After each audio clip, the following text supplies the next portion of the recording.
Are you looking for a podcast where you can hear from real people regarding their real dental drama? If so, then you've come to the right place. Join hosts Bethany Petty and Dr. Rena Kuba as we dive into the solutions we've created and the mistakes we've made while managing dental drama. Let's get started. Okay, welcome back to the closet, Dr. Kuba. I got to do a session without you, and I have to admit, it felt different. It's good to have you back. Yeah, good different, bad different. Different. Yes. Different. It's good to be back into a rhythm with you again. VIP in here. I know, right? Yes. I was sad to have missed it. I know. But it's good to have you back, and I am wanting to talk about something that I have personally experienced in offices just so much more lately than I feel like has ever been before, which is disgruntled patients. And I was thinking about, when you were on your way over this morning, I was thinking you yourself have had several situations that have popped up. And not that these are abnormal disgruntled patients. It just seems like there's more disgruntled patients now. We're having to deal with this a bit more than we used to have to deal with. So, well, and disgruntled over stupid stuff. Mm-hmm. Like, it's one thing if, I don't know, it was like legitimate something, but this is like from 0 to 90 over nothing. And so it, tensions are high. Yeah. And we've talked about that, we've alluded to it in a lot of our episodes, that I feel like we're dealing with a different patient population now because life stresses are absolutely just much higher. Life has changed in the last 2 years, and I feel like people are still reeling in the wake of all of those changes. And that creates hostile patients that maybe weren't even hostile before. It's just now life has gotten to them and they're looking for a fight. At least some of the ones that I've experienced, I feel like, I think they came in looking for a fight. It felt like they just needed to kind of get some aggression out at somebody. And we make ourselves an easy target. Oh, yeah. I always go into, even the pediatrician or things like that. I'm like, no other healthcare provider jumps through the tap dancing hoops we do to make sure our patients are comfortable. And I don't know, are we doing it because patients act like we're the nail salon and so we've got to sell ourselves more? Is it that there's just so much competition? But then I go, well, there's competition amongst pediatricians and physicians and all of that, and nobody else juggles and rolls out the red carpet for their patients like dentists do. I know. And so then do we make ourselves an easy target? Mm-hmm. And I've always struggled with that because I do feel like that's been a difference in the dental field that goes years and years and years back, where it's almost we segregated ourselves from medical to kind of create this whole little dental category. And we've treated ourselves more like we got to really get them in here. We know, almost like we've treated dentistry like it's elective. And therefore, we've got to really win them over. We got to make it really pleasant. And I'm not saying that's always a bad thing, but we teeter on this line of going, if we're devaluing it by treating it like we've got to do all of this to get the patient to come in and stay, then the patient is going to interpret that. And to your point, we become an easy target. Which, and this is probably another episode, but when you say we've done this, and I'm saying we've done this, but I'm like, but did we do it? Like, why do I do it? Well, because the patient doesn't value it. Now, is that because I devalued it? But anyway, that's a whole different topic and conversation. It's a good one. So, yeah, but back to your point. Disgruntled patients. Yes. So I wanted to talk about, I'll open up with an example that I saw this week, and then you've got a couple that I want to pick your brain on, just how you strategized and how you came to the decisions that you came to in how to deal with these disgruntled patients that you had. And then I'll give an example of the one that I saw. So I was in a client's office this week. A gentleman, I was in a separate room, but I could hear this gentleman when he walked up to the checkout desk. I was actually in a meeting and I'm just immediately stopped because I can pick up on tone in somebody's voice and I could tell he was speaking very loudly. He wasn't saying anything aggressive at this point, but he was asking a question, and it was done in a way where I thought, I think trouble's brewing. And so I kind of cracked the door open, and he was a perio patient, and so he was in for a perio maintenance cleaning. Well, perio maintenance cleaning, you have a copay along with it. Normally, insurance pays 80% and the patient pays 20%. And so the lady at checkout was trying to collect his 20%. And so he asked a question. He said, well, wait a second. I just got my cleaning today. So it doesn't sound like a combative question, but he asked it in an escalated tone. It was loud. And the way that he phrased the question, I was like, okay, wait, he doesn't understand what he received today. And so the lady at checkout explained, well, remember, you are a perio maintenance patient. So yes, you received your cleaning day, but it is a perio maintenance cleaning and your insurance doesn't pay all of that. So your portion is so and such. And so then he started questioning, well, what technique is different in the perio maintenance as opposed to the cleaning? Because what I received today felt like it was just a cleaning. It didn't feel like anything different. Well, that's a very complex question for the lady at checkout to answer, right? Because she's not a hygienist.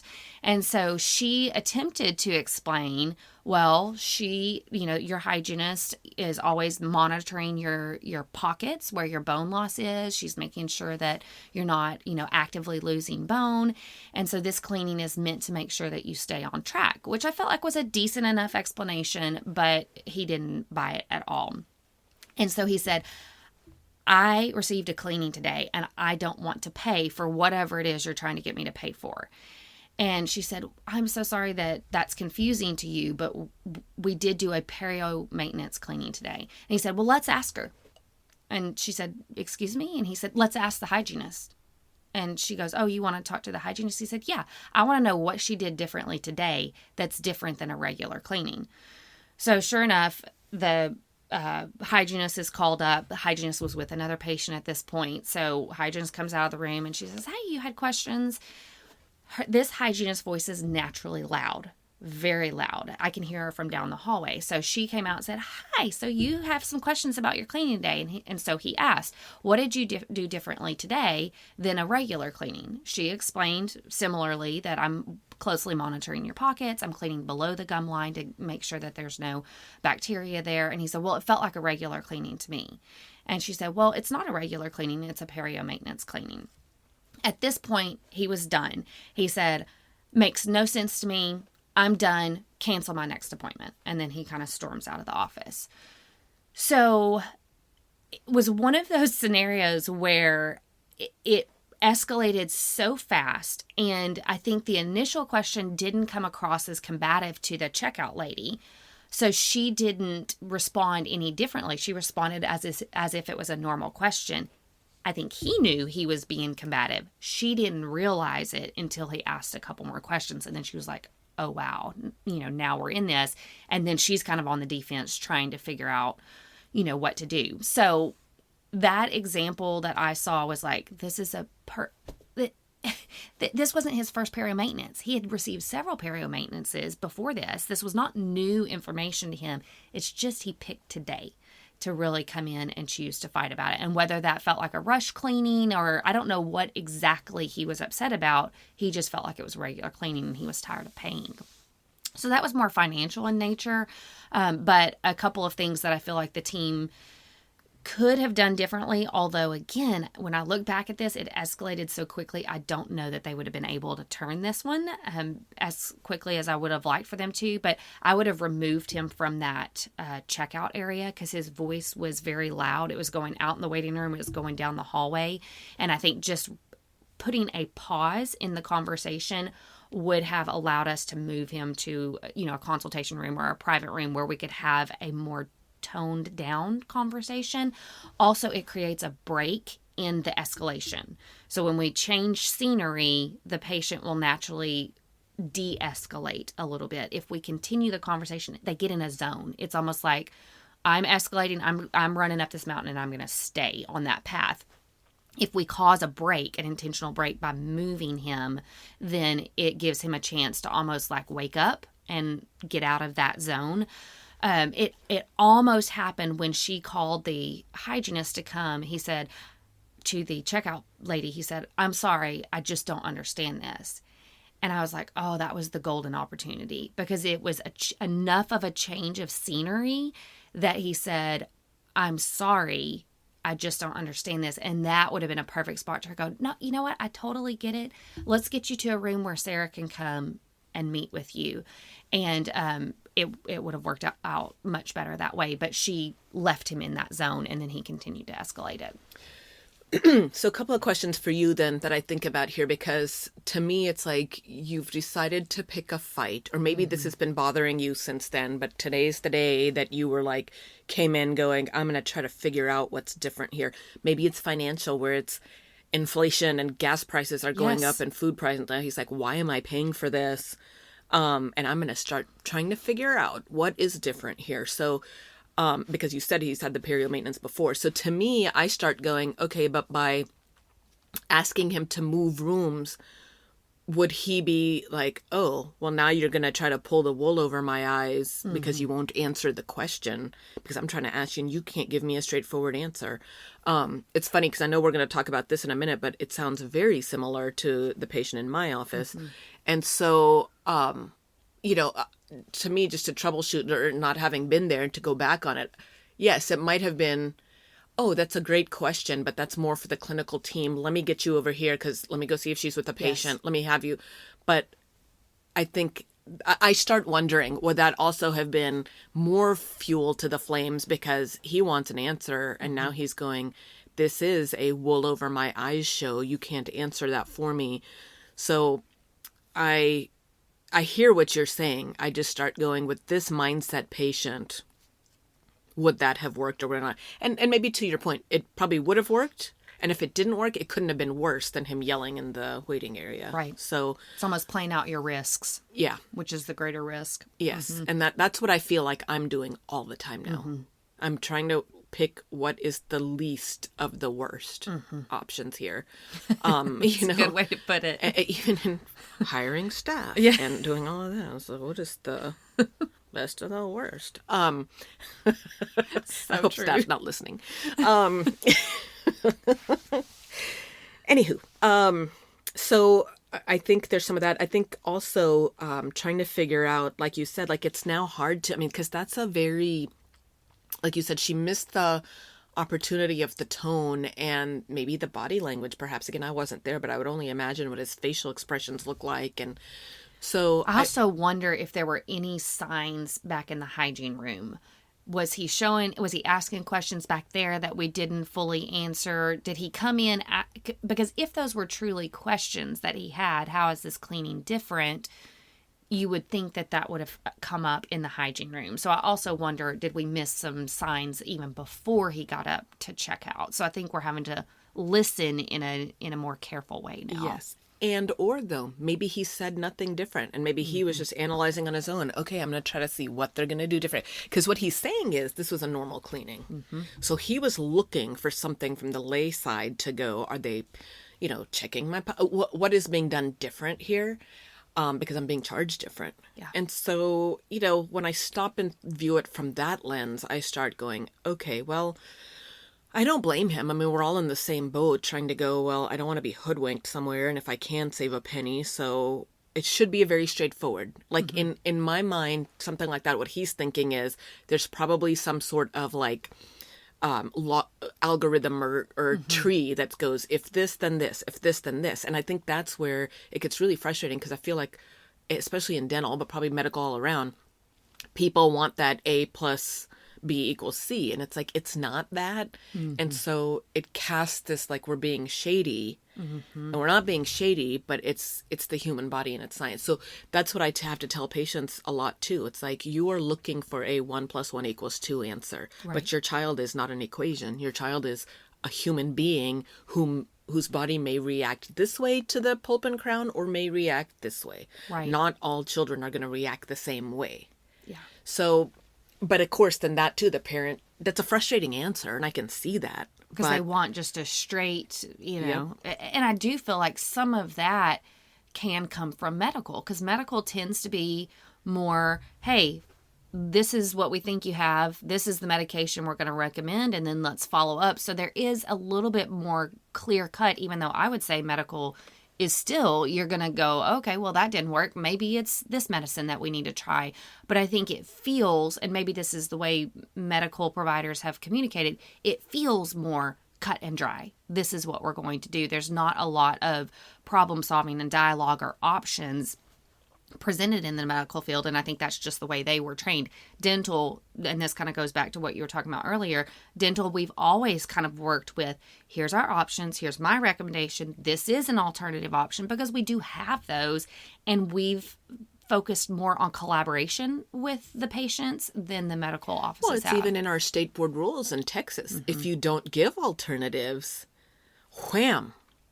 So you've got to not only give the alternatives, including no treatment, and then if you don't have all that documented, wham, you have sunk your own ship there.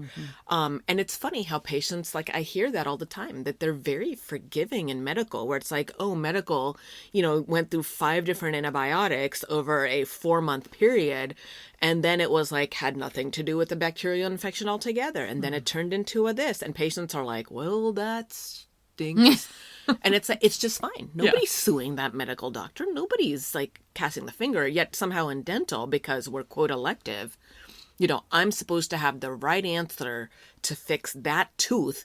That God knows what you're doing. I don't know what you're chewing on. I don't know what you're drinking all day. I don't know if you're brushing your teeth. Right. And yet I'm supposed to provide the perfect solution the first time around. And, it's again where it's like, this is absurd. And yet somehow that's where society has cast the stone for us or rolled the die, whatever that is. That's the expectation. That's the expectation. And it's like, that's not the expectation for medical. I mean, we literally went in the other day, my kid, stomach hurting, went to the pediatrician just to get it checked out. And it just blows my mind. They call my kid's name, say her name wrong. We follow literally the medical assistant, whoever it is, 6 feet walking ahead of us. How about you turn to my kid? How was your day at school? Are you ready for the weekend? Whatever it is. 0 conversation, 0 engagement. Like literally this is a transaction. And I'm like, this is a pediatrician's office. And I'm sorry to any pediatrician listening. Not one of you have impressed me with you in particular, your bedside manner. Yeah, it's fine. At best, it's fine. But the staff is critical. The staff is useless in terms. And then I think about our dental assistants in a pedo practice, and our staff kills it. And so for these parents to really, I take it very personally because I'm like, I know who your pediatrician is. His personality is average at best. Like,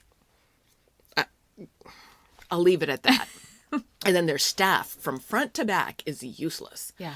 And so it's not, I guess to me, I get even more aware of it because I think you would be fired in my office if you tried to ignore the patient until nothing. No, looking at the kid. Hey, can you step on the scale or step on that scale? Da-da-da, ba-da-da. We're going to be in that room. Yeah.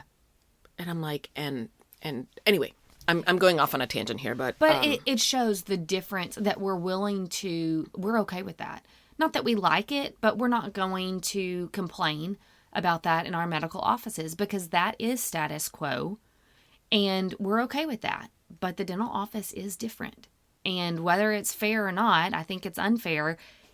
It is what it is. They come in with different expectations and I think we're feeling the consequence of that more than we've ever felt before. So then I go, okay, so this guy has a billing question. How is this different? So if that had been in a medical office, would he have asked the question?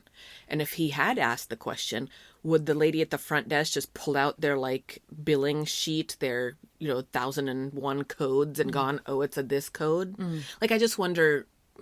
So I guess it's neither here nor there. So in this case, though, I think that was his problem, is that he feels like he's being hoodwinked and he doesn't understand what's different. Exactly. So then is that then going forward or looking back on it, should the receptionist have gone, oh, that's a clinical question? Yes. Even though on the surface and maybe previously you could have just said, oh, it's a different bill and the patient would have taken it. Are people more upset now because you're getting bills all over the place? I'm trying to figure out the psychology of it, because then that affects the answer. I feel like it goes back to what you were talking about. We are experiencing extreme inflation right now. And whether this man was genuinely, constricted by all of that, I think his was more of a clinical question.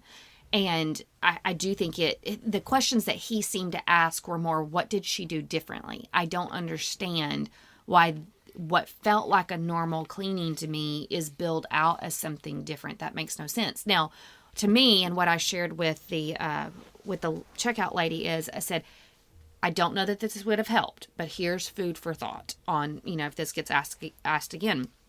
We've said in the dental field, periodontal disease is a lifelong disease. We maintain it. The reason that it's called maintenance after that is you always have it. That bacteria is always there, and we are actively maintaining it so that it doesn't cause bone loss. That is the definition of periodontal maintenance.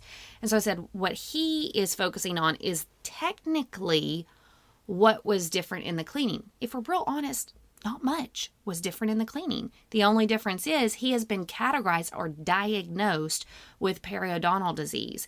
And from a billing standpoint, we would be unethical if we periodically billed a regular cleaning, because the way that insurance codes work or dental codes work is you're either perio and you stay perio, or you are a prophy, a clean. So from a layperson standpoint, I could say, okay, so then you decided to categorize me as this so you could charge me for this. Right. So then how do you answer that question? That's where we've got to go back to the proof has got to be there. So we've got to be, I think, even better than we've always been at intraoral photos, our periodontal charting, which needs to be very thoroughly explained to that patient when he's diagnosed. We need to show, again, patients have trouble reading x-rays, but we need to show those x-rays where we are pointing out the bone loss and the long-term effect of that. So we've got to be, and that just can't occur at that first diagnosis.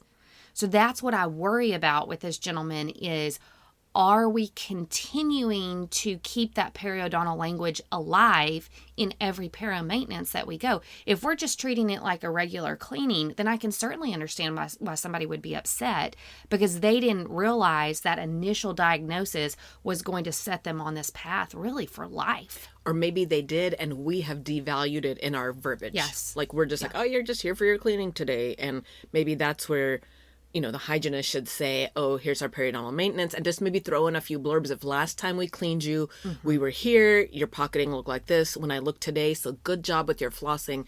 You're still doing well, and I think we're fine to keep you on your 3-month maintenance. Exactly. And maybe brought some justification to that reminder, because he probably, if he'd been coming, he probably got it at one point. Right. And then now life's taken over and he's forgotten, and it seems like a hoodwink situation. Or maybe his insurance changed and he didn't have a copay before. The copays are, who knows? But I think that, to me, again, it sounds like maybe the hygienist was just kind of like in routine mode. I think so. And we need to pause a minute and bring the value back. Yeah. And tie that full circle. And not even just with perio maintenance. I feel like that rule is, if we've got to almost justify and bring that value in more repetitively than we've done before. Because I do think people are just naturally more upset, more angry, more stressed. Volatile. Yes, they are. And so for us to be able to kind of get out in front of it and be preventive and show the value of what we're doing, even if it is super repetitive to us, we've got to really articulate that to our patients so that if he's in there for a perio maintenance, he has heard and he understands why this is called a periodontal maintenance. And it doesn't have to be this super long description every time. It could be something as simple as, hey, I'm checking those pockets again. Remember, we had a lot of bone loss back in this area, so I really want to check that closely.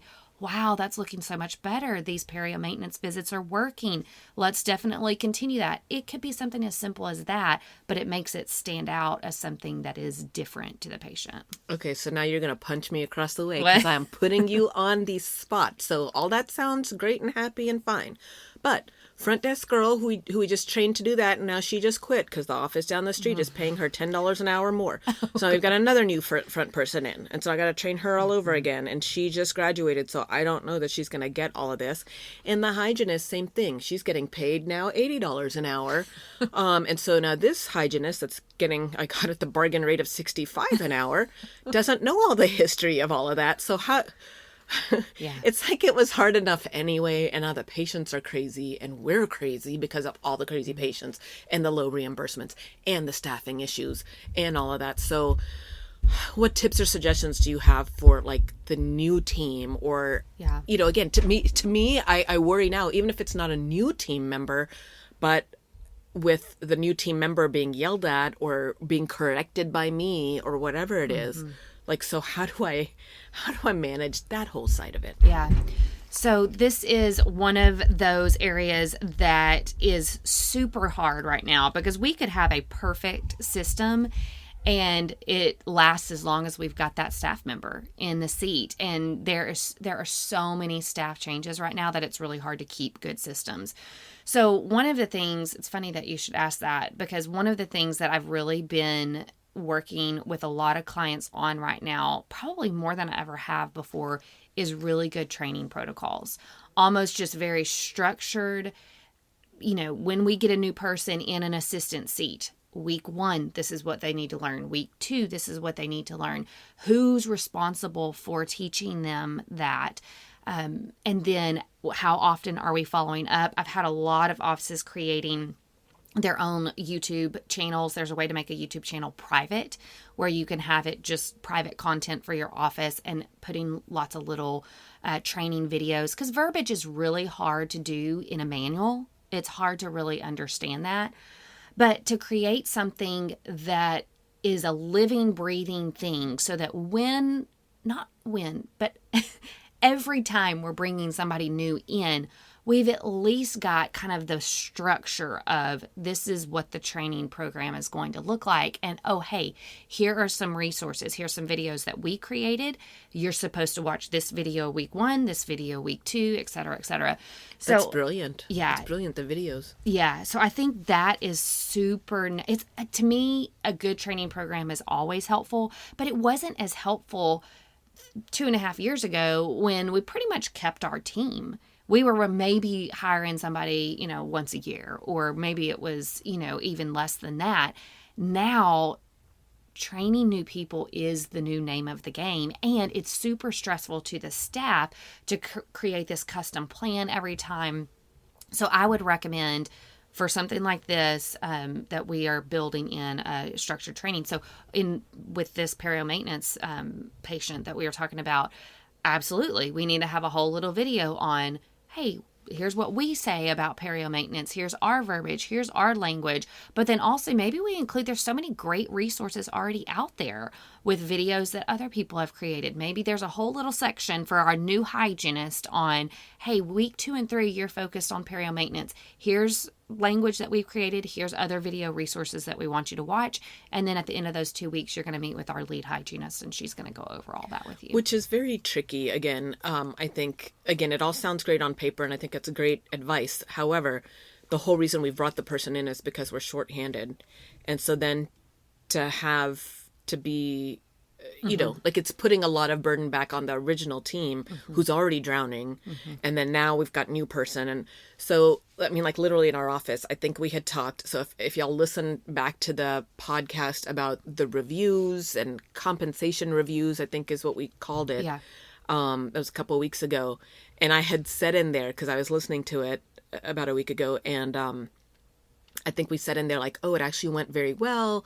And then we had the part 2 with the rest of the team, and I'll let y'all know. And I made some joke like, oh, watch it blow up and not be.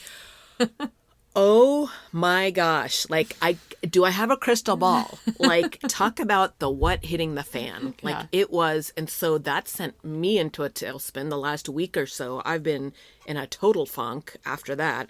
Maybe we'll talk about part 2 on a different episode. Yeah, we need to come back to part 2. What a gong show, expletive show. And so, anyway, we've now, in the last week, we hired a new hygienist. By the way, I only got 2 applications for that. Gosh. 2. And one of them I wasn't going to hire, and the other one we hired. And I do think it's a good hire. I mean, time will tell, but so far. In other words, I didn't hire just to hire. Like, I was going to cut down our schedule. Yes. But we all seem to like her. So, again, time will tell. And then we hired a new assistant.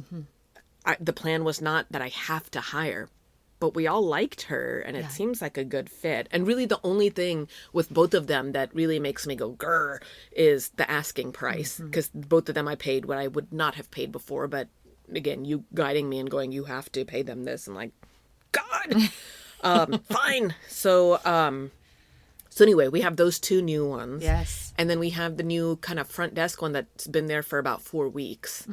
And then, so anyway, I kind of was just like, I am just exhausted at thinking of the training and the patients we're going to have. And, we were down to 1 assistant. And so, and the thought of her training the new one, because she's not super proficient either. Like, she's proficient in the ongoings of the office. But as far as her RDA skill set, it's basic at best. And now she's the one who's going to be training. To and put her in charge of training. I'm shuddering already at that. The hygienist, I think, will be fine because we've got a strong hygiene team. I say that today. I mean, isn't it like 24 hours makes such a difference these days? Knock on wood right now. Yeah, we got a hygiene team today. Yes, a good one today. I'll let y'all know in an hour.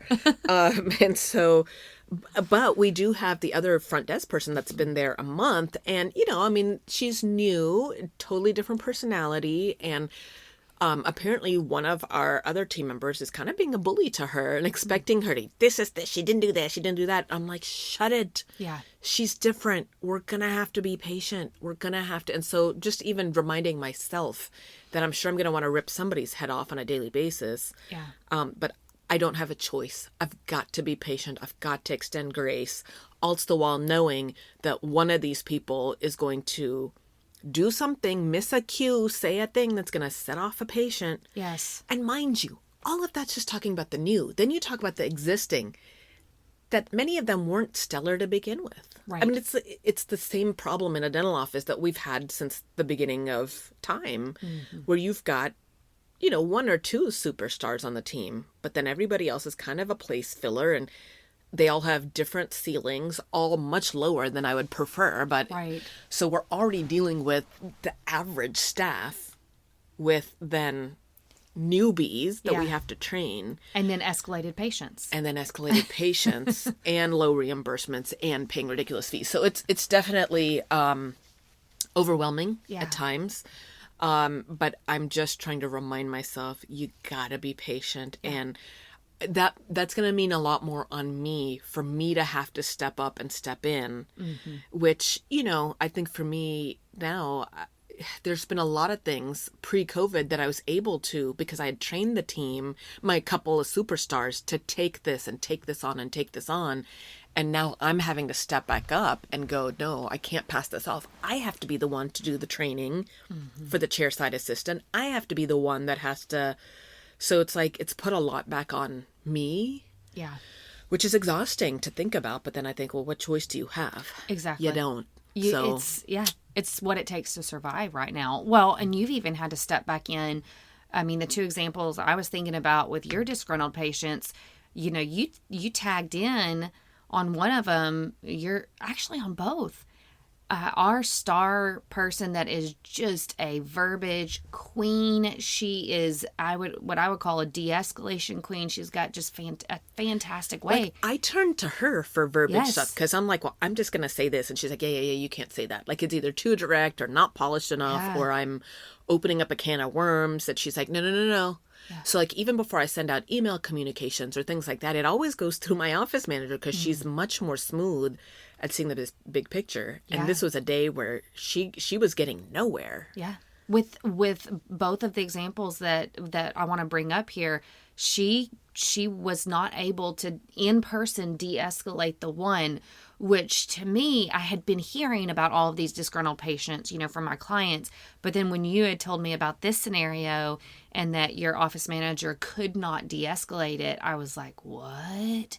Because she is always able to de-escalate. And I think that's because of two reasons. Number one, the patients are just different now. They really are different. They don't want to be de-escalated.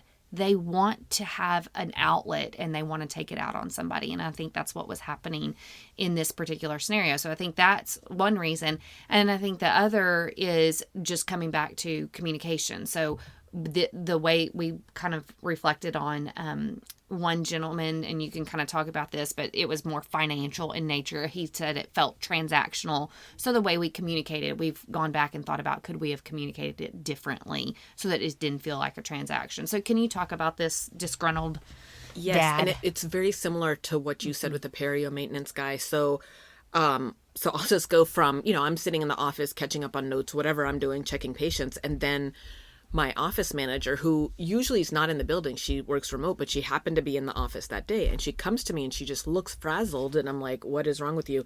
And she said, you're going to have to deal with this dad. I said, okay. And she said that he, I guess, walked in, and it was similar to a perio maintenance in that in pedo, it wasn't a perio maintenance, but it was a kid that's brushing's always horrible. And so we offer 3-month cleanings if you want to. And when I offer it to the parent, what I say is, your insurance doesn't cover this, but you need the help. So unless you're going to get in there and do a better job with your kid, or we're here to help you, we'll honor whatever your insurance fees would have been. So for example, if your insurance would have paid $50 for a cleaning, but the office fee is $80, I'm allowed to charge you $80. I won't do that to you. I'll charge you the $50. And for us, it's just like, so in between you just come in for your cleaning fluoride and that's it. And I know this was explained, and maybe it wasn't explained to him. Maybe it was the mom, again, in pedo, it gets to be a fun, whatever. So he walks in, I guess, and I don't know to this day, was it really the front desk girl and what she said? Was it how she said it? Or was the dad just looking to fight? Right. I still have not, but it almost leans like he was looking to fight. So I guess she said something about, I guess the breakdown of same thing. It was the payment. Mm-hmm. And she's like, oh, for the cleaning and fluoride, it's this. And so then he was like, well, why is insurance not covering this? Well, sir, this is not a 6-month cleaning. This is an additional one. And I think maybe she said something like, oh, there's not an exam, so we're not getting charged for an exam. And so he sunk his teeth into that and was like, well, why is there no exam? There should always be an exam. My kid comes in, and what if there's a problem? Why is there no exam? I always get an exam when I go to the dentist. Why? And then so she, again, she's only been in dental front desk in our office for about 6 months. And so she's trying to de-escalate as best as she can. And she's like, oh, well, there's no exam, because the exam, if you want an exam, you can have one, but this is going to be the cost of that. Yes. Which again was like waving that red flag in front of the bull. I mean, like she poked the bear without even intending to. In her mind, she's going, oh, no, we're not adding on stuff you don't need. I mean, if you want it, you can have it, and here's the price. But it's like she kind of missed somewhere in there that he didn't want to pay for any of this. He didn't understand what was going on. So then it turned into, so she's like, no, I shouldn't have to pay. Why are we not doing an exam? And I shouldn't have to pay for an exam, and she should be doing it anyway, and whatever. So I guess that's when she called the office manager. Office manager steps in, and she's like, oh, sorry, I hear you have questions about whatever. He didn't want to hear it. Yeah. And he said, oh, I've already heard it. You're going to tell me exactly what she just said. And I don't like what she just said. And so my office manager said, well, can I tell you anyway? Because I might be able to clarify. And I guess he took his hand and he slammed the desk and he went, wham! No, I'm not listening to this. And he walks off. And so he literally gave her no opportunity to de-escalate.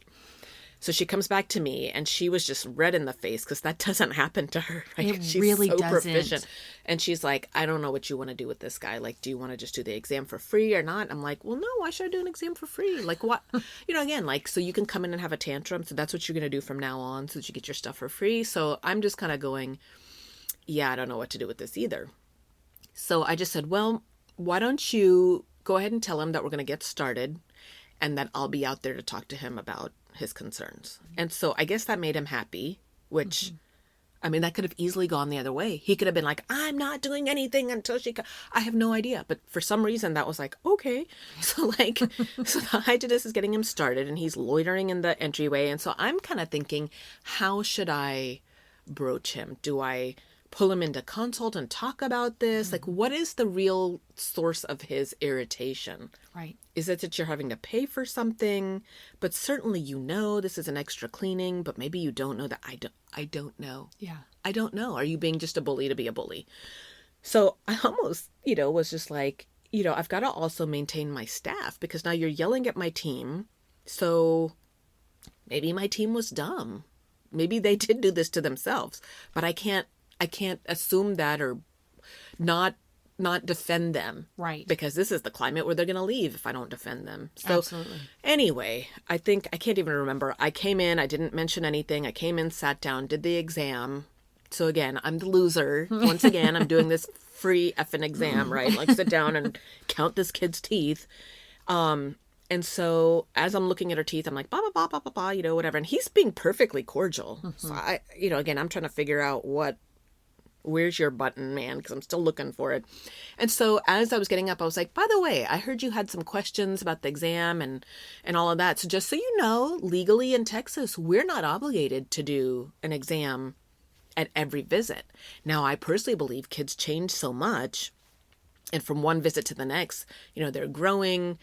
A cavity can get bigger quicker because it's primary teeth. So I don't like to not be there when they get a cleaning. But legally, and your office might do that too. A lot of general dental offices, the doctor's not in the office and the hygienist will see them because legally we only have to do an exam once a year. But in looking at what's best for my patients, we usually do it twice a year. Now, in your case here, we wanted to add on an extra cleaning for, because, she was struggling at home with brushing. And I can't remember, even right there, then he may have cut me off and said, oh, yeah, it's not that. Of course, it's not that now that I'm of there. course Right? not. It's just that it just felt very transactional. And I said, well, what felt very true? Do you mind walking me through that? And he said, well, yeah, when I came in, she just said, oh, you're getting a cleaning and fluoride and no exam. But if you want an exam, it's going to cost this much. But if you want this, it's going to cost this much. And he said, it felt very transactional. And so me not knowing what had gone up in the front, like the first I'm hearing about it is all I'd heard really was that my front desk tried to talk to him. He slammed his hand and walked away. And then now he's telling me it's transactional. So I've not heard the side of the front desk who initially greeted him. But I'm, in my mind, I'm trying to put this puzzle together and see if it makes sense. I'm like, okay, I could kind of see how it would feel transactional. And he's not getting, so kind of like your prophy maintenance patient there too. You're not getting, and so what could have been done different? I don't know. Like, Right. is that one that you collect after? But then are you going to have the explosion then? Because if I'd On known I was going to checkout, pay yeah. for this, I wouldn't have done it. So I really don't, I in my office at least, it's like, no, we should have gone over this. So I think that's what he didn't like. From the get-go, he didn't like that he was having to pay for a cleaning and fluoride. Forget the exam. That just added fuel. But he did not understand why he was paying for cleaning and fluoride because insurance should pay for that. So at that point then is that the front desk should have said, oh, this is the extra one you opted in for? Right. Like, is that what we should have said? Yeah. Should we have had a sheet that had our office fee and then shown him how it's discounted for him? I still don't have the answer to that. Yeah. And I think that's what's hard because, again, dealing with less emotionally charged people 2.5 years ago, I feel like we could have come up with solutions that would have worked. And now it's like, I think we have to be careful because the solutions we create are probably good solutions, but we have a lower chance of it working on every patient. So it used to be that we could go, hey, this is how we're going to de-escalate. This is what we're going to say. This is what we're going to do. And that would probably work 9 out of 10 times. Now that solution might work 2 out of 10 times. And it doesn't mean that that's not a successful solution. It just means that we're dealing with a much more charged patient population and we got to do our best. but we're likely not going to be successful in a lot of those because they simply are looking for an outlet to kind of get frustration out. So then what's the suggestion? Then get ready for the bad Google review? Like what is the... So one of Because I don't mind losing the patient. Right. I'm like, you're not going to yell at my team and me over this. Like, you're a fool. I don't get paid enough for this. Get out of my office. Like, Exactly. But I can see where most of like, I can't do that with all 8 of those patients. So Right. what is the solution then? So one of the things that I have seen that has been pretty consistent in all of these that have come up lately with my clients is, and I think it's a one good takeaway from this, is we tend to talk back and forth to the patient. So Mr. So-and-so comes in and we say, okay, great, so-and-so's here for their cleaning and here's the cost. And he goes, well, what's that cost for? That's a question that we feel responsible to answer in that moment. It goes back to that perio maintenance patient example as well. Like, wait a second, I thought this was just a regular cleaning today. It's posed as a question. And so we, doing what we think is right, we respond to that question. And then it starts this back and forth, question, answer, question, answer, question, answer. And we get both parties get so emotionally charged in that nobody's stopping putting a pause in it. There's a marriage book I read a long time ago and they call it the crazy cycle. It's like this person says this and then somebody says this and then it just spirals down so fast that you can't really catch. I mean, it's like talking about religion or politics. Like nobody's going to change the other one's mind. You're going to still just try to pull out every argument you have out of your pocket, whether it's applicable or not. But yes, that's exactly what it is. The patient has a very clear frustration. We have what we believe is a very clear explanation, and we actually think our explanation is going to win somebody over. And that, to me, is where we're getting it wrong. We've got to kind of revert back to asking a lot of questions of the patient or whoever's frustrated in that moment. So, and again, we may not know by the first question that they're charged. Well, what am I being charged for today? Okay, you're being, this is for this, this, and this. And then we start to get this idea, oh gosh, this is feeling tense. So I think we've got to make our team very aware when they're feeling tense, the patient is also feeling tense. Like if you're feeling that nervous energy, like, oh gosh, something's not right here, you're right. Something is not right. And we've got to switch our mentality. This is not a normal conversation where we're just asking questions and dialoguing back and forth. That is not going to work. It's never going to work. Instead, we've got to pause and we've got to acknowledge what we're seeing. So as soon as your lady at the front saw he's getting frustrated, she kept trying to come back with facts. Like, oh, and she was trying, if you want an exam, we can certainly add that. It's this fee. And she thought she was helping. That's not what he was looking for. He was frustrated from the get-go, I think, to your point, that he was having to pay it all. He didn't understand that. And then he just latched on to something that seemed weird, like the exam. Like, why are you getting upset about that? But he was upset from the get-go. And so once the dental professional that's engaging in this realizes, I think there's something tense happening here, my recommendation would be to pause and go, you know what? I can tell that this is, something that you've got a lot of questions on. Let me see if I can get somebody to help you, or let me sit you here and let's figure this out together. So we've got to put a pause in. So what's going to naturally happen as we continue to dialogue back and forth is going to escalate, because nothing is stopping it. They're wanting something that we're not giving, and we're giving something that they don't want. And so by putting a pause in it, it gives the team member a chance to go, okay, let me collect myself. Okay, let me think about this for a minute. What can I do to solve this? What questions can I ask to get clarity from the patient on what they're truly upset about? Or who do I need to tag in? So, which is what your lady at the front did. She ended up tagging in somebody who, again, is phenomenal. Your office manager is phenomenal at this, but she came and was trying to continue the conversation. The dad was done at that point. He's like, don't talk to me anymore because you're not telling me anything that I want to hear.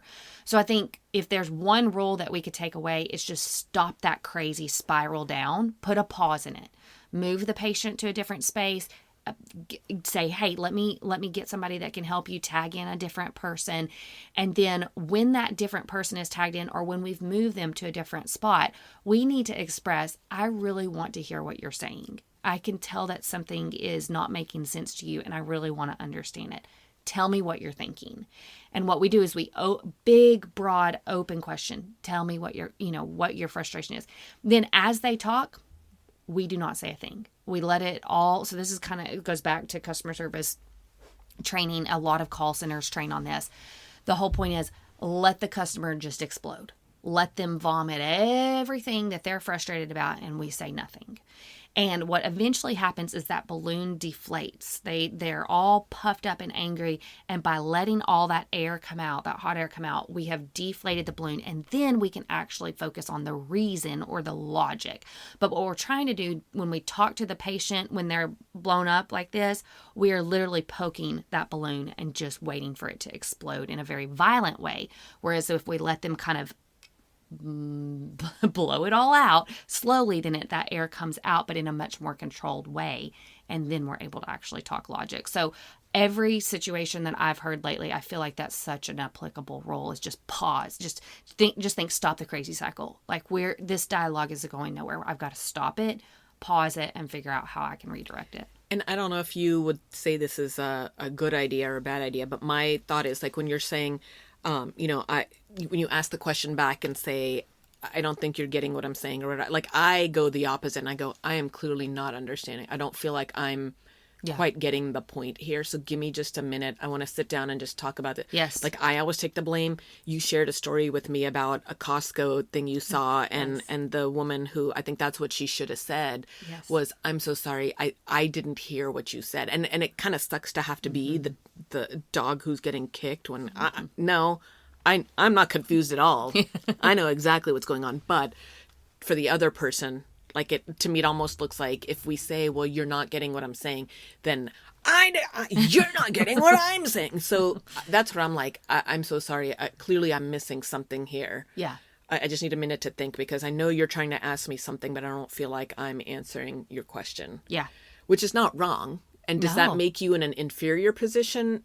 I don't think so, because it's kind of true, because clearly they're going crazy about something. Yes. And you haven't figured out the button. But to me, that would be my advice. I always take the blame on that, to go, it's not you, it's me. Yes. Even though it's probably not me, but I'm going to say it's me just to get us to cut this crazy cycle. Well, it puts the pause in it, right? Because it clearly puts the emphasis back on, I must be missing something. So I think that's a great pause button to push. And I think that's a good, because who can argue with that? What can the other person say when you're like, I think I must be missing something here? Give me just a moment to kind of think and try to figure out what you're saying. Well, and to me, the worst thing is, yes, you're an idiot. Get out of here. How do you have this job? Like, that's probably worst case. Yeah. Well, good. Then I can excuse myself from that conversation. You are correct, sir. I'm really dumb. Let me go find you somebody smarter. Like, that's the best out of it. Like, yeah, then he's just going to complain that I'm an idiot and go tell all his friends I'm an idiot. Yeah. Fine. That's the worst that can happen. Yeah, because then I just saw myself out of the situation. So true. Well, and I think that you pointed to something, too, that I think is important in all of this. You have more often lately stepped into these situations. So if you think back, a couple years ago, pre-pandemic, you were really able to punt a lot of these to the manager, and she was able to de-escalate. She did a great job of those. I feel like you have just by default had to step into more of these. And sure enough, and they say it all the time, right? That once the doctor's in the room, everything's fine. And I do think that's an important tactic to try here. I hate to even recommend that, because nobody wants to have to be pulled into all of these. But there is a calming factor that the authority figure has in these situations. And I would say in that case, too, like exactly what you just said, I listen first for a while. Like, I've heard, but I want to make sure I heard right. Right. Like, tell me what it is that's the issue here. Okay. And then I have to remind myself, the biggest thing that gets me in trouble is myself. Yeah. And so I try to remind myself to talk very little, and try to explain very little, as much as I can, because then that's where I tend to talk too much and I over explain, or And so all of that was, in this gentleman's case, what is your issue? Basically, you want to pay for nothing. Well, that's not going to happen. So and your kid's brushing is still atrocious, and we probably should be doing every month. So how do I say that to appease you? And in that case too, where he was like, well, I'm getting charged for this, this, and this. And I'm like, well, again, but honestly, he didn't even question the cleaning at that point. He didn't question any of that. Mm-hmm. So then I start going, okay, so you really just didn't want to pay for anything, but you did pay for it. And I think we justified here that your kid needed this. Like, he's watching the plaque come off the teeth. Yeah. So I don't know if it's just that we got started and there was a moment. Well, something had to click with him at some point, whether he would admit it or not, because like you said, he said yes to the kid coming back and getting started. So an angry person who's like, I don't want to pay anything, knowing that they're going to pay for something, and they allow the kid to go back. There's part of me that wonders, was there something that happened in that exchange with the front desk lady or the office manager where he had a moment where he was like, probably thinking, okay, I'm not necessarily I'm off base, but there's something that I've missed here, because he agreed to the kid coming back. And then I think there was enough of a pause that by the time you got in, he had calmed down a little bit. And I wonder if that too, he's like, well, I'm already here. Like, I took off work. I brought the kid. I know my kid needs the cleaning. Like, it's probably all of that. He probably just didn't understand why it wasn't getting covered. Yeah. And so in that pause, because what are your choices? You could leave. So why didn't you? Why didn't you leave? Yeah. Was it because you'd already taken the time off and your kid needs the cleaning because you haven't brushed your teeth in a month? Like, something must have hit you. Same with this perio maintenance guy. Would you have walked out? Right. So you don't want the cleaning? Like, yourself, you're probably not flossing at home, which is why you're here. Something so you probably have recognized yourself that you don't understand why you're paying for it, but you still want it. Right. Okay. Well, then let's. And so, he never brought up fees with me. He never brought up the exam with me. And is it because I lost, I caved, I went ahead and gave you the exam? But to me, it was like, that was just, not worth it at that point. And the kid was good. It took 2 minutes out of my time. I was doing nothing else. So that's not the point. To me, the point is, though, what I want to be careful of is not caving because you had a tantrum, because then I'm training you that a tantrum's okay. Yeah. So I think in that case, I kind of set the expectation that, no, my team told me what's going on. You claim it's the exam. Well, legally, I don't have to do an exam, i.e. you want one, you pay for one. And then me just listening to him, I guess, helped a lot too, where he's like, it just felt like a transaction. And I said, I'm so sorry. Like, we do have new team members up there and insurance is getting crazy. So, we want to make sure we explain what it is. And, at that point, then he was apologizing. Like, no, I know that you care about your patients and I know that you want it to be, it just felt transactional. But I'm like, of course it was transactional because you had to pay for something. It is a transaction. Yes. So, but by the time he left, we were laughing. And, I don't know, at that point then I thought, oh my gosh, is the staff going to kill me? Because they were all like, what is going on? Like, why is he, we didn't hear any yelling. I think they were waiting for explosions. And the dad leaves and I'm laughing down the hall and they're like, what is going on? So then it's almost like, did the staff think I sided with the patient and didn't have their back? I don't know. But... Well, and that's another thing that we can't really worry about. I think when a patient has crossed the line with our staff and they have, really taken it to the next level, obviously we've got to protect the staff and go, this person is this way every time. They're always yelling at my staff. Okay, this is not going to work. You're dismissed. And I think that's absolutely an option that we might have to have with chronic patients that are in a bad mood with our staff or terrible to our staff. But for the most part, we've got to change our mindset on that. It used to be that there were so few angry patients that when one came across, we're all like, yeah, doctor, get him, and get him out of the office. And that mindset really has to change, because our good patients that have always been good might have a weird day where all of a sudden they're just angry with the staff, and it would be sad to lose that patient over a bad day that they've had. Chances are we can potentially turn that patient around if we handle it well. They leave hopefully in a better mood, and we've had the ability to impact them in that way. Or we can cycle it downward and go, you know what, she's normally good, but she's fighting, and I'm going to fight her today too, and we're going to make a big deal about this. And then we risk not only losing that patient, but then we send her out in a worse mood than she was when she came in. So I guess all that to say, moody patients are the new norm, and we've got to get used to it. We can't dismiss every single one. We've really got to work with our team on how to troubleshoot, how to be a really good listener, how to keep our, tone calm, how and when to tag somebody in. And I think it's training that we really need to focus on right now, because it's just more common. And I don't know that that's going away, unfortunately, anytime soon.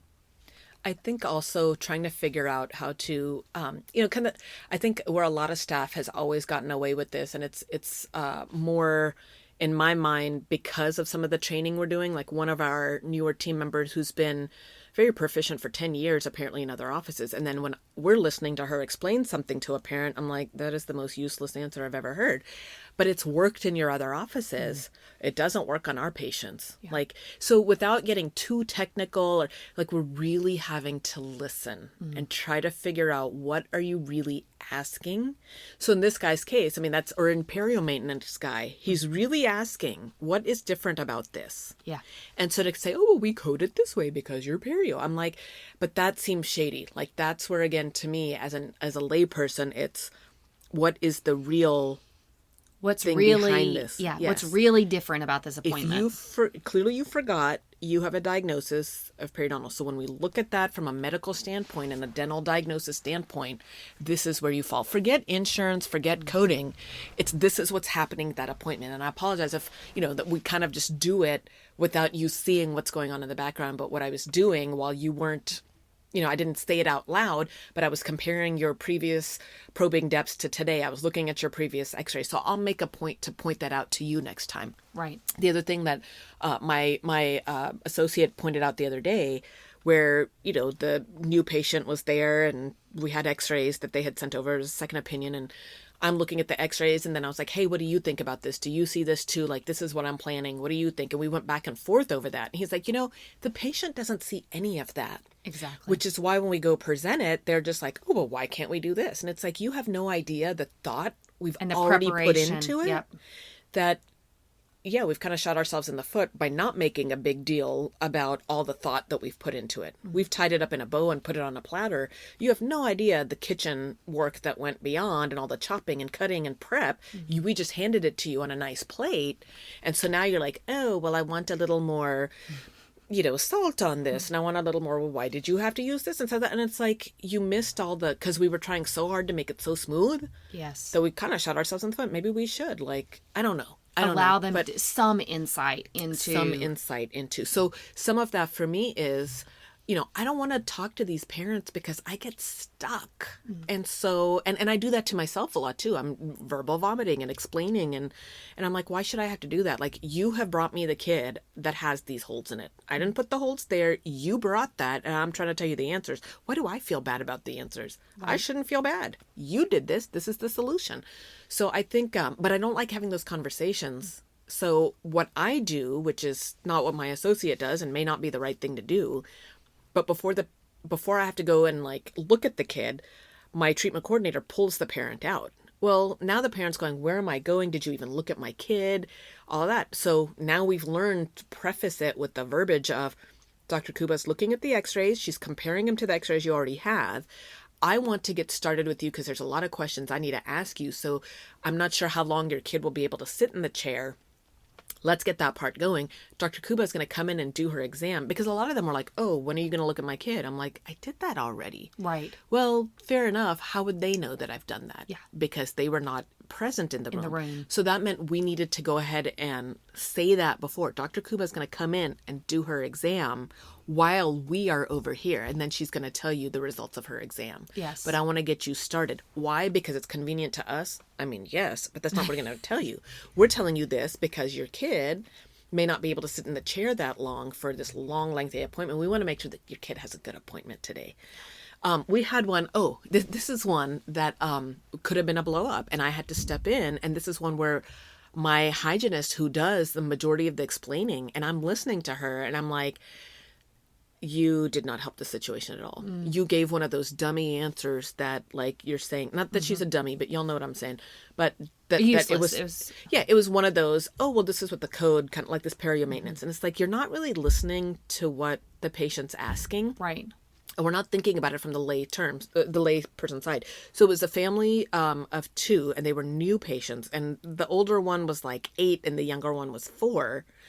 And both of them need IV sedation. Like, the older one has all of this like rampant decay. She's never been to a dentist. She's afraid. So really the most cost effective and best way to do it for her, because it's going to be multiple extractions, multiple, indirect pulp caps on permanent teeth and all of that.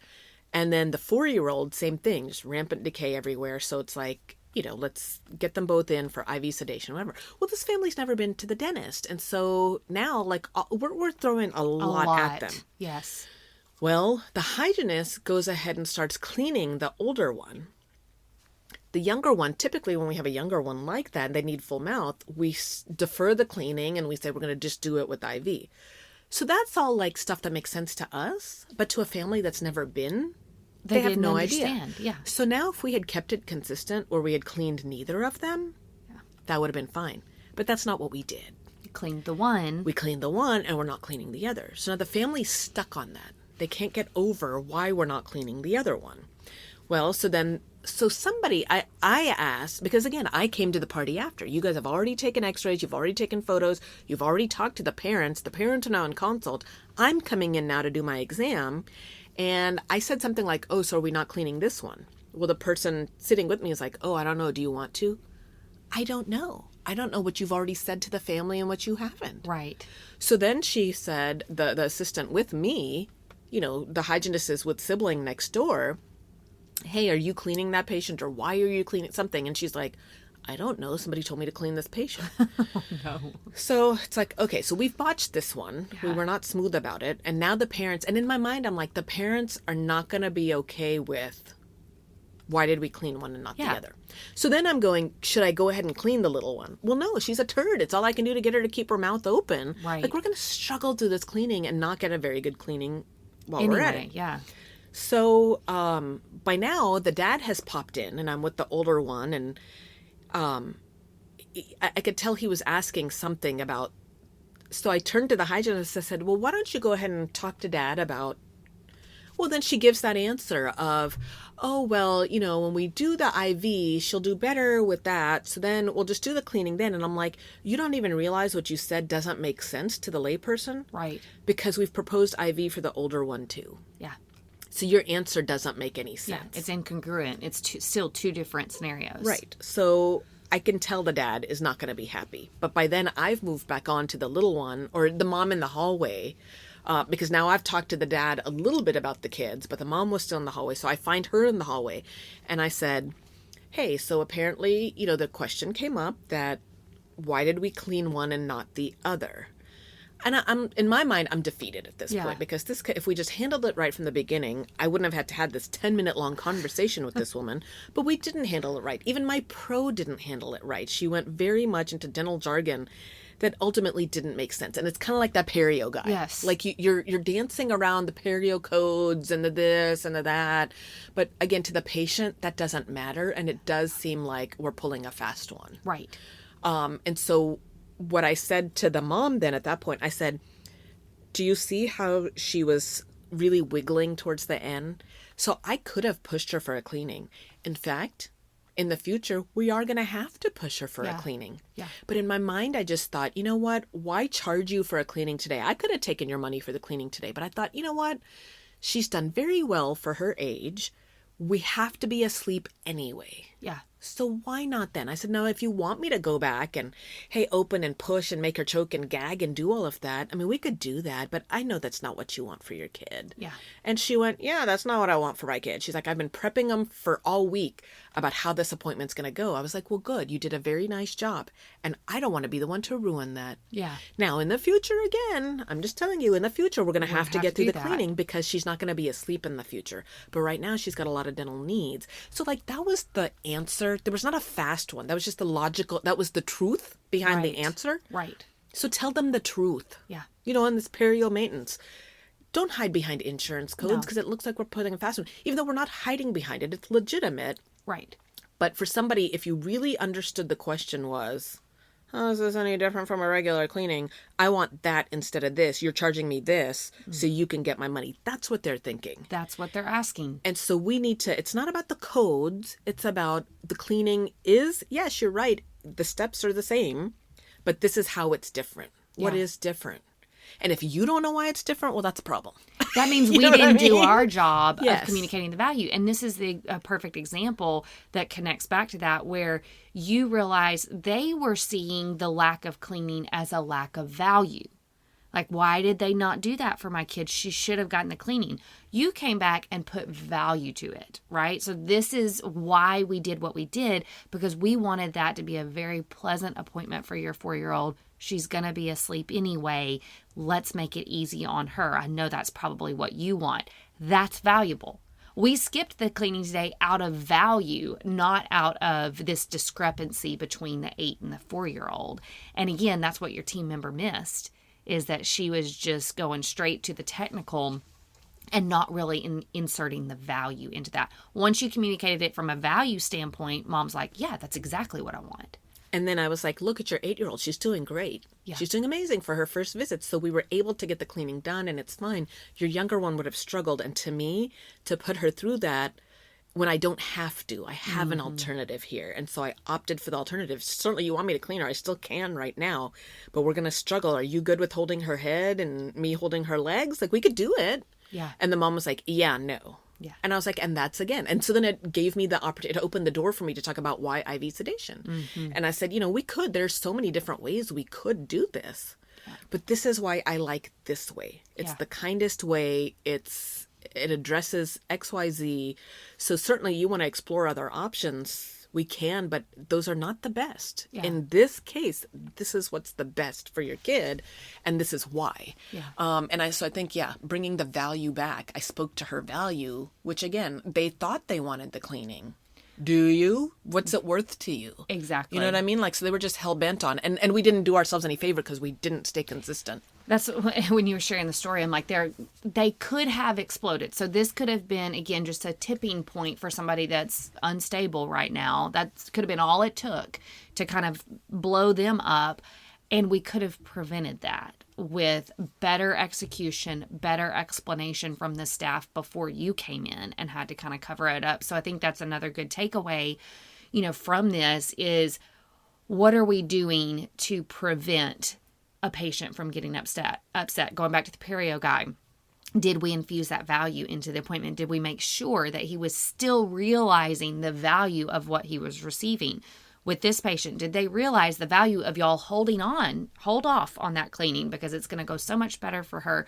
We've got to make sure that as a team, we're really getting out ahead of anything that could be frustrating to a patient. And I think that's a good takeaway from this as well. So, disgruntled patients, they're our new normal, which is no fun. But I think they can be a challenge that if we really put our minds to it, we can win a lot of these challenges. It just takes that effort and that training. So, well, and I start going, well, who's a bigger loser than me? Because I feel like I'm the bottom of the barrel, right? Like, I have to deal with the disgruntled parent and the disgruntled staff. But then I think, you've got to deal with the disgruntled dentist. Exactly. And unfortunately, there are plenty of those lately. It's okay. We're going to turn the tide. We're going to do it. All right. Thanks for joining the conversation today. We hope that you are comforted in knowing that you are not alone, but we also hope that you're walking away with some really great tips and tricks to try in your practice. We value your feedback, so please take a few moments to rate and review the podcast. Finally, we want to make sure that we're covering the topics that matter to you. So track us down on Facebook, Instagram, and Twitter, and let us know what topics you want us to cover. As always, please know that we are rooting for you today as you manage your dental drama.